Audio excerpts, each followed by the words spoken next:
सीधे रायपुर लिए चलेंगे। सहयोगी ममता इस वक्त हमारे साथ जुड़ी हुई हैं। ममता, लगातार सुर्खियों में बना है छत्तीसगढ़, और ऐसा नहीं है कि सिर्फ छत्तीसगढ़ में सुर्खियों में बना हो, पूरी दिल्ली तक गर्मी बरकरार है। इन सब के बीच क्या कह रहे हैं आज के अखबार, क्या कहती हैं आज की हेडलाइंस, ममता? देखिए, आज सुबह के जो तमाम अखबार हैं वो कल मुख्यमंत्री भूपेश बघेल लौटे और एयरपोर्ट पर उन्होंने जो बयान दिया, उस बयान को प्राथमिकता से उन्होंने दिया है। जिस बयान में जिस मुख्यमंत्री भूपेश बघेल ने कहा था कि अस्थिरता पैदा करने की कोशिश, पार्टी जब कहेगी पद छोड़ दूंगा। अलग अलग तरीके से जो है उनके बयान को, अलग अलग बयान को प्राथमिकता से दिया गया है। और छत्तीसगढ़ की राजनीति में अभी भी किस तरीके से हलचल बरकरार है, इसकी एनालिसिस की गई है। जैसे कि दैनिक भास्कर ने हेडिंग दी है कि भूपेश बोले अस्थिरता पैदा करने की कोशिश, पार्टी जब कहेगी पद छोड़ दूंगा। और किस तरह की स्थितियां हैं, कितने समर्थक पहुंचे थे वहां पर, कौन कौन विधायक, मंत्री मुख्यमंत्री भूपेश बघेल जब लौटे थे तो वहां पर पहुंचे थे, वहां पर किस तरीके से कांग्रेस के एक धड़े ने एक तरह से कहें कि शक्ति प्रदर्शन किया, ये बताया है। दूसरी बात अगर आप बात करें तो कोरोना की तीसरी लहर को लेकर लगातार जिस तरीके से अलर्ट रहने के लिए कहा जा रहा है, आशंकाएं लगातार बरकरार हैं। उस बीच एक और चीज़ हो रही थी कि देश भर में कोविड के जो मामले हैं वो लगातार कम हो रहे थे, लेकिन अब फिर से एक चिंता वाली बात है। नवभारत ने इसको प्रमुखता से दिया है कि कोरोना फिर से एक बार छलांग लगाई है और एक दिन में 46,000 से अधिक नए केसेस मिले हैं और कोरोना ने केरल में फिर से रफ्तार पकड़ी है।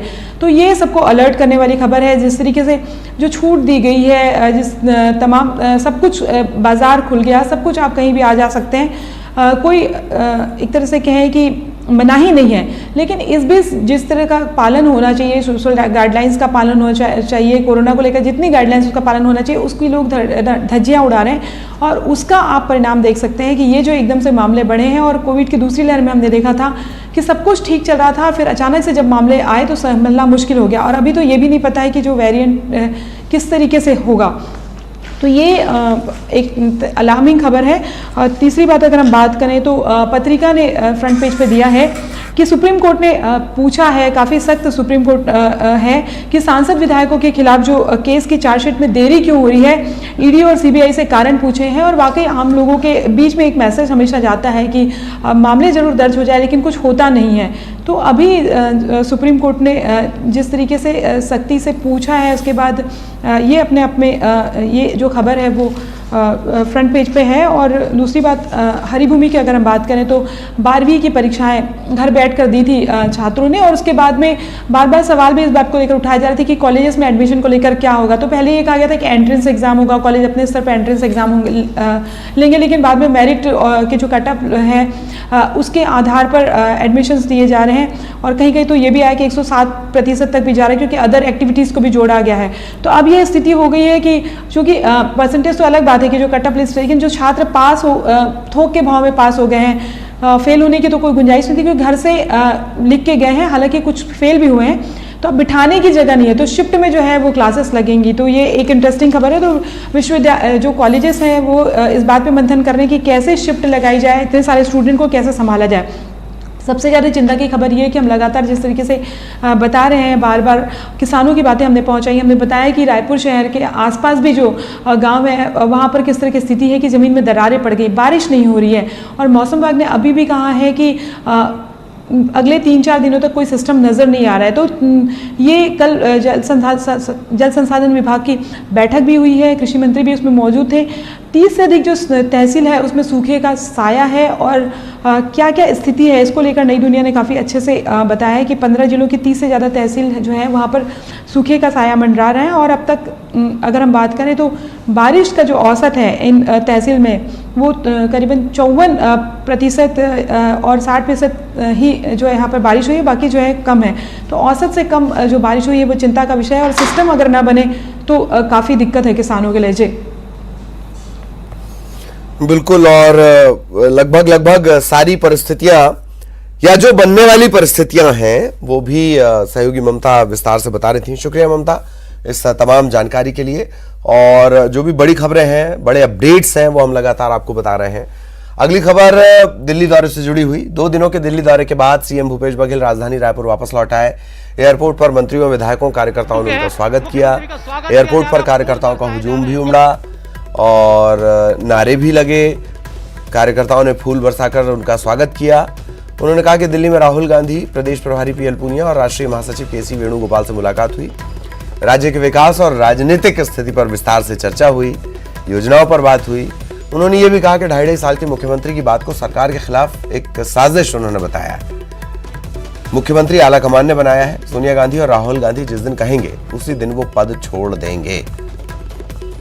उन्होंने बीजेपी पर निशाना साधा, कहा कि एक किसान के बेटे के मुख्यमंत्री बन जाने से बीजेपी परेशान है।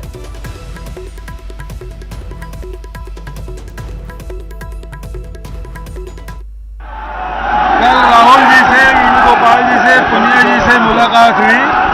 छत्तीसगढ़ के योजनाओं के बारे में, यहाँ के जो विकास है उसके बारे में, राजनीतिक स्थिति के बारे में चर्चा की गई और उन्हें यहाँ की स्थिति से अवगत कराया गया। जहाँ तक के सरकार की बात है, सोनिया जी ने, राहुल जी ने मुझ जैसे किसान को सरकार की जिम्मेदारी सौंपी और ये सरकार किसानों की है, आदिवासियों की है, मजदूरों की है। ये छत्तीसगढ़ के 2 करोड़ 80 लाख लोगों की है, सबका प्रतिनिधित्व करती है, बहुत शानदार ढंग से काम कर रही है।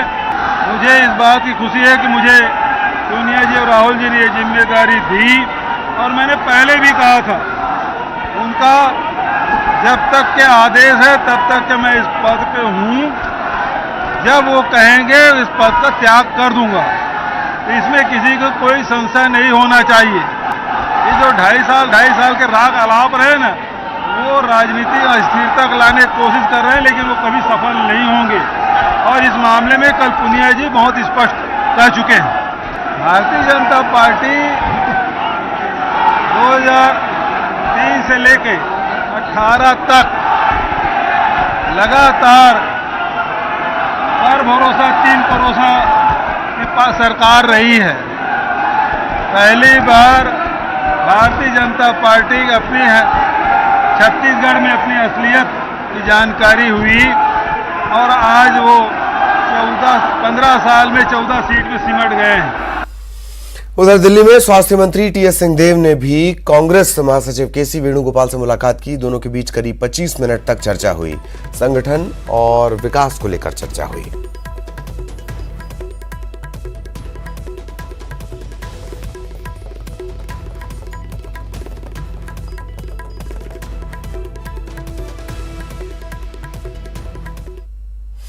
खबर रायपुर से। बीजेपी का आज है हल्ला बोल। बीजेपी निगम का घेराव करेगी। सभी जोन कार्यालयों का घेराव किया जाएगा। शहर की समस्याओं को लेकर यह प्रदर्शन होना है। बीरगांव और माना में भी घेराव होगा। संगठन स्तर पर जिम्मेदारी तय कर दी गई है। कौन कहां से किस तरह कमान संभालेगा, कैसे निगम का घेराव किया जाएगा, ये जिम्मेदारी सभी को दे दी गई है। बीजेपी का हल्ला बोल। निगम का घेराव करेगी बीजेपी। सभी जोन कार्यालय के घेराव की रणनीति है। शहर की समस्याओं को लेकर यह पूरा प्रदर्शन होना है। बीरगांव और माना यहां पर भी घेराव होगा। संगठन स्तर पर जिम्मेदारी तय कर दी गई है।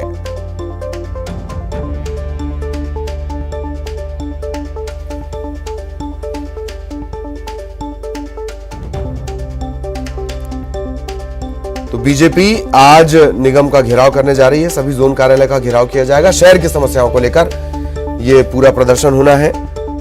बीरगांव और माना में भी घेराव होगा और संगठन स्तर पर जिम्मेदारी दे दी गई है।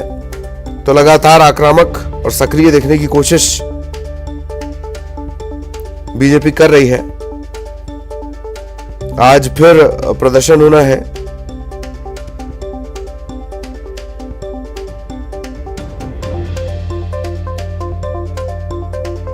अलग अलग जगहों पर अलग अलग नेता निगम के दफ्तरों की जिम्मेदारी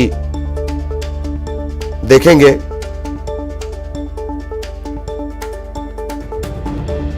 नगर निगम जोन कार्यालय घेराव।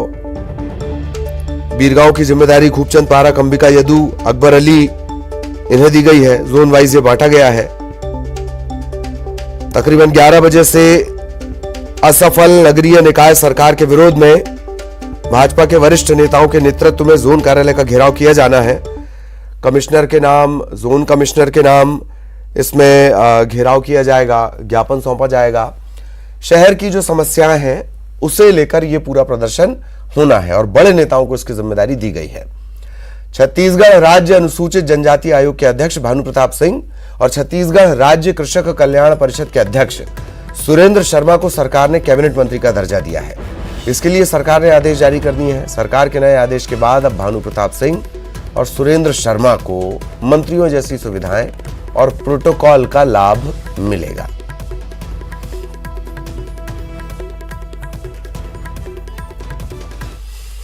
छत्तीसगढ़ में सूखे की आहट और कम बारिश को लेकर जल संसाधन विभाग की अहम बैठक हुई। मंत्री रविंद्र चौबे ने अधिकारियों के साथ खरीफ फसलों की सिंचाई के लिए जलापूर्ति और सिंचाई परियोजना के निर्माण की ताजा स्थिति की समीक्षा की। मंत्री ने राज्य के कुछ इलाकों में कम वर्षा की स्थिति को देखते हुए विभागीय अधिकारियों को सिंचाई के लिए बांधों और जलाशयों से लगातार जलापूर्ति जारी रखने के निर्देश दिए हैं। उन्होंने गंगरेल बांध में जलभराव की स्थिति के बारे में अधिकारियों से जानकारी ली। उन्होंने ये भी बताया कि चालू खरीफ सीजन में अब तक कई सिंचाई परियोजनाओं और जलाशयों के जरिए राज्य में लगभग 10 लाख हेक्टेयर में सिंचाई के लिए जलापूर्ति की जा चुकी है।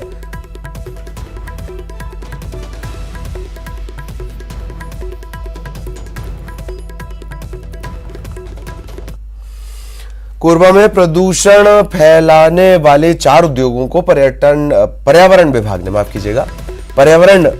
ने नोटिस थमाया है। पर्यावरण विभाग ने 1 हफ्ते के भीतर जवाब भी मांगा है। अगर संतोषजनक जवाब नहीं मिलता है तो इन उद्योगों के खिलाफ कार्रवाई की जा सकती है। खरमुरा में जिला उद्योग केंद्र ने काफी कम कीमत पर उद्योगों के लिए जमीन दी थी, लेकिन उद्योग संचालक नियमों का उल्लंघन कर रहे हैं। लोगों की शिकायत के बाद भी पर्यावरण विभाग ने नोटिस जारी कर जवाब मांगा है। एरिया में यहाँ पिछले 15 दिन पहले हमने विजिट किया था। 3-4 उद्योगों को नियम का पालन न करते हुए पाए जाने पर नोटिस देकर सुधार की कार्रवाई कराई गई है। पुनः शिकायत प्राप्त होने पर पुनः कार्रवाई की जाएगी या हमारे द्वारा निरीक्षण पे कुछ कमी पाई जाती है तो बंद कराने की कार्रवाई की जाएगी। मुंगेली में सरकारी स्कूल के मास्टर ही शिक्षा के सिस्टम में पलीता लगा रहे हैं। मुंगेली के लोरमी ब्लॉक के लाखासार में एक शिक्षक रोजाना शराब पीकर स्कूल पहुंचता है, हंगामा मचाता है। शराबी शिक्षक का भौकाल ऐसा है कि दोपहर 3 बजे स्कूल पहुंचता है, हाजिरी लगाता है, चले जाता है। सरपंच निरीक्षण के लिए पहुंचे तो धमकी भी दे दी, कोई ट्रांसफर करवा कर दिखाए। नशे में चूर इस शराबी शिक्षक का वीडियो सोशल मीडिया पर वायरल हो रहा है।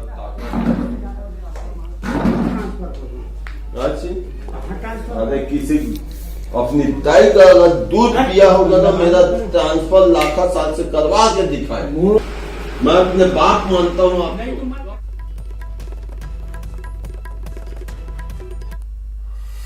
कोरबा में तेज रफ्तार का कहर थमने का नाम नहीं ले रहा। नशे में धुत कार चालक ने एक मवेशी को कुचल दिया। घटना सुभाष ब्लॉक के पास की है। बताया जा रहा है कि परियोजना अधिकारी का कार चालक शराब के नशे में धुत था। पहले एक मवेशी को इसने टक्कर मारी और फिर कार एक दुकान में जा घुसी। मवेशी की मौके पर मौत हो गई। दुकान का चबूतरा और कार बुरी तरह क्षतिग्रस्त हो गए। मानिकपुर पुलिस ने कार जब्त कर ली है।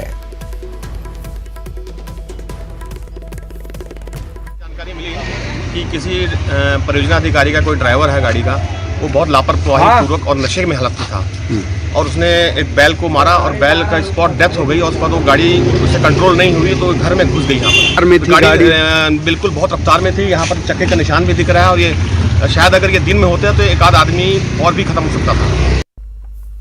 बिलासपुर में सिम्स के कर्मचारियों की अनिश्चितकालीन हड़ताल जारी है। हड़ताल के तीसरे दिन सिम्स के कर्मचारियों ने सांकेतिक जल सत्याग्रह शुरू किया है। अपनी मांगों को लेकर सिम्स के कर्मचारी अरपा नदी में प्रदर्शन कर रहे हैं। हमारा एक सूत्री मांग है वेतन वृद्धि, जो हर साल हर कर्मचारी को 3% दिया जाता है, लेकिन हमको 7 से 8 वर्ष होने के बावजूद उस वेतन वृद्धि से हमको वंचित रखा गया है, जिससे हमको आर्थिक और मानसिक प्रताड़ना मिल रही है। इस संबंध में हमने कई बार अधिष्ठाता महोदय से बात की है, डीएमई से, सचिव से लगातार हम लोग पत्र व्यवहार कर रहे हैं और अपनी मांगे उनको बता रहे हैं कि भाई हमको आर्थिक नुकसान हो रहा है। हम दिन रात सेवा कर रहे हैं मरीजों की, कोरोना काल में अपनी जान की बाजी लगा करके सेवा कर रहे हैं, लेकिन हमको हमारे हक से वंचित रखा जा रहा है। बड़े दुख के साथ कहना चाह रहा हूँ। बिलासपुर में आरपीएफ के स्निफर डॉग सिकंदर के रिटायरमेंट पर एक फेयरवेल पार्टी दी गई। 10 साल पहले सिकंदर को सिकंदराबाद से लाया गया था, नौकरी पर रखा गया था। सुरक्षा में अहम भूमिका निभाने वाले सिकंदर के रिटायरमेंट पर सभी मायूस नजर आए। सिकंदर भी उदास नजर आया। डॉग्स के रिटायरमेंट के बाद पेंशन का प्रावधान तो नहीं है, लेकिन स्निफर डॉग रिटायरमेंट के बाद अच्छी जिंदगी जी सकें, इसके लिए नियमों के तहत उन्हें किसी एनजीओ को सौंपा जाता है। और हमारे लिए भी पर्सनली बहुत ही इमोशनल समय है, क्योंकि सिकंदर हमारे बहुत काबिल डॉग थे। उन्होंने अपनी लंबी सेवा दी, तो ये पूरे डॉग स्क्वाड के लिए, खासकर वो लोग जो इनके साथ बहुत लंबे समय के लिए रहे हैं, उनके लिए बहुत इमोशनल मोमेंट है। और अब बात करेंगे हैदराबाद के वाटर वॉरियर कल्पना रमेश की। हैदराबाद की बावड़ियां वास्तुकला की अद्भुत ऐतिहासिक विरासत है। कल्पना रमेश जैसे जल योद्धा इन्हें बचाकर न केवल नई जिंदगी दे रहे हैं, बल्कि इसके वजह से ग्राउंड वाटर भी रिचार्ज होता है। अगर ऐसा नहीं होता तो ये ऐतिहासिक धरोहर सिर्फ किस्से कहानियों तक ही सीमित रह जाते। अब जैसे जैसे बावड़ियां सालों से जमा हुई शहरी गंदगी से परत दर परत निजात पा रही है, ये शहर के ग्राउंड वाटर को रिचार्ज करने और वाटर सिक्योरिटी को मजबूत करने के लिए फिर से तैयार हो रहे हैं।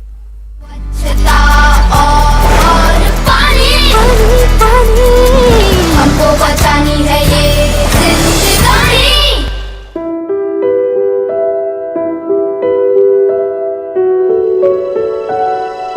I'm here today at the Bansilal Stepwell, and you can see water right behind me. There is water that we found in this well.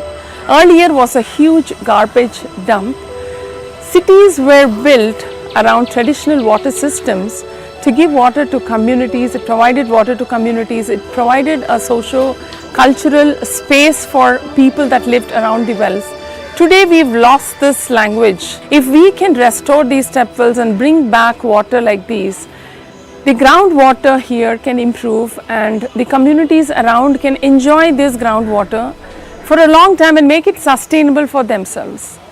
We really need to step up, create a lot of awareness and bring communities in for the change, connecting people to water, because urban stories are not really connected with the water stories.